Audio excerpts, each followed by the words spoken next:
Integrating CC Avenue with Salesforce Commerce Cloud. Integrating CC Avenue with Salesforce Commerce Cloud can enhance online payment processing and the customer checkout experience. This process involves acquiring CC Avenue credentials, configuring them in the SFCC Business Manager, setting up payment processing, and making code changes. Firstly, sign up with CC Avenue to gain credentials such as merchant ID, access code, and encryption key.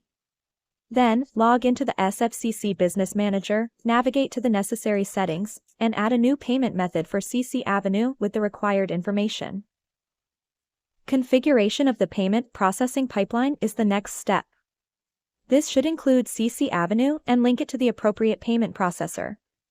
Then, delve into the coding part, which involves creating payment instruments, creating orders, and submitting order data to CC Avenue. After the coding step, users provide billing details, make a payment, and are redirected to the specified URL to load the billing form. At this point, decrypt the response, read the payment status, and process it accordingly. Finally, documentation is crucial for future reference and troubleshooting. Specifically, remember to document any configuration, custom scripts, and specific considerations. Note that the integration process may vary depending on updates from CC Avenue or SFCC.